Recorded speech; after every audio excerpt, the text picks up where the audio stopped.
Hello and welcome to Connect Church. We had a little difficulty today.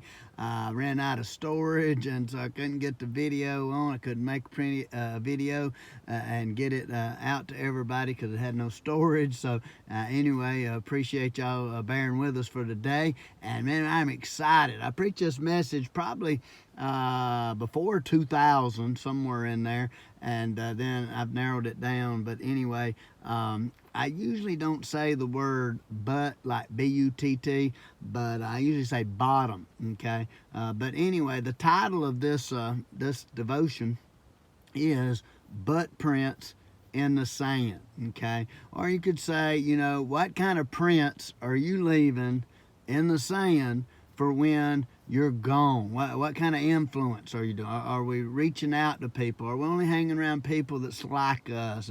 And it's real, we live in a world where it's cliquey and groups, and it's kind of like high school, middle school. Everybody's got their groups and stuff, and nobody goes outside of those too much.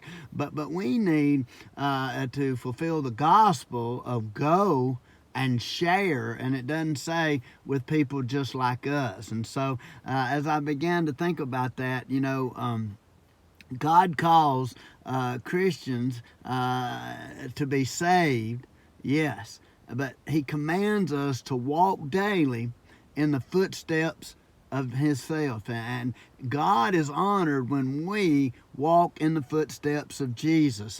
And God calls Christians to forsake the sinful influences of society, yes. But he also calls us to reach out and make a difference to people that might be hurting in our lives and things. And so I think sometimes we drop the ball on that. But in Matthew chapter 9, as Jesus passed by, he saw a man named Matthew sitting at the tax booth. He was collecting tax. And of course, his own countrymen, man, they didn't like tax collectors, and so anyway, Jesus came to him and said, "Follow me." Now, let me tell you something. A lot of people are saying they're following Jesus, okay? But let's just look at what happened here. It says Matthew got up, he left, and he followed Jesus. Simple, right?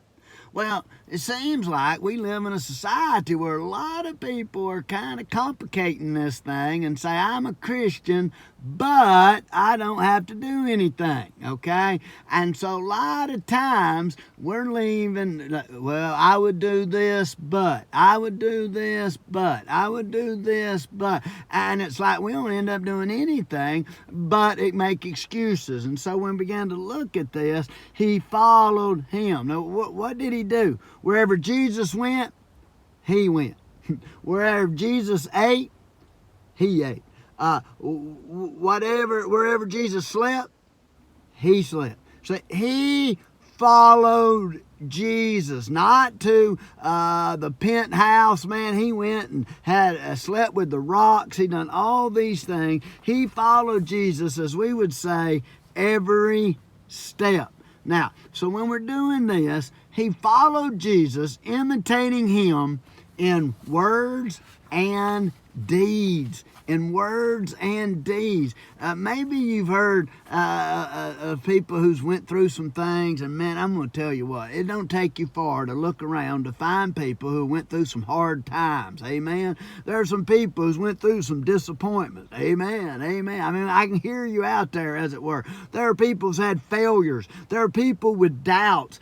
There are people who feel alone. There are people who feel abandoned and like no one cares about them or no one understands. There are people who feel judged, and all these as they go through life. There's some complications between them following Jesus, and it's like we need not just to keep our eyes on Jesus, but we need to keep our eyes on other people that might be struggling or might be disappointed. Maybe you remember this little poem called Footprints.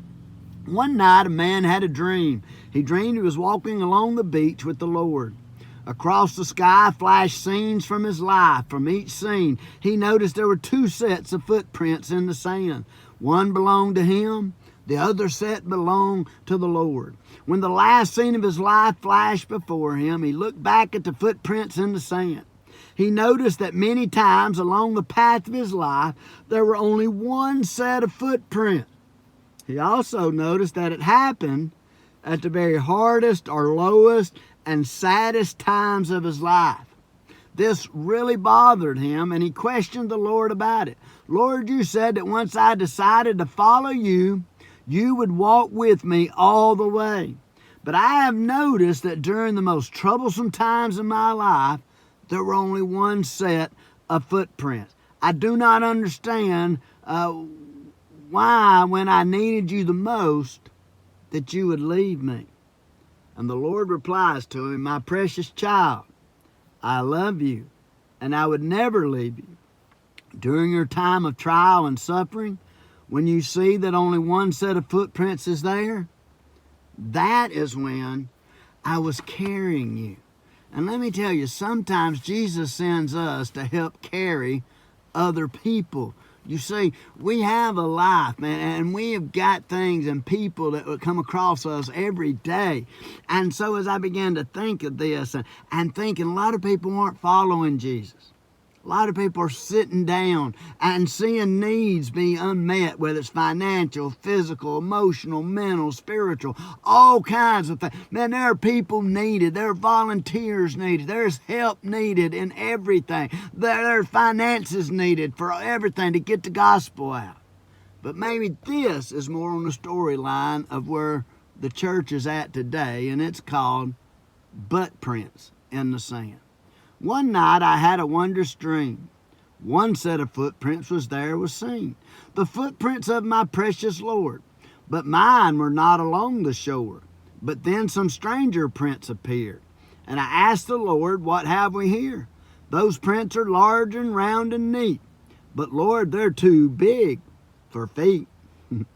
My child, he said in somber tones, for miles I carried you alone. I challenged you to walk in faith, but you refused and made me wait. You disobeyed, you would not grow. The walk of faith, you would not know. So I got tired, I got fed up, and there I dropped you on your B-U-T-T, bottom. Because in life there comes a time when one must fight and one must climb, when one must rise and take a stand, or else leave their butt prints in the sand. Let me ask you today, what kind of prints will you leave behind for people to see? Have you influenced people? Have you encouraged people? Will it be 5 little toes and our feet going to the gospel with our feet 2 feet moving for Jesus? Or will it be 2 big, irregular shaped marks where we sit in the sand instead of taking a stand to make a difference in this world?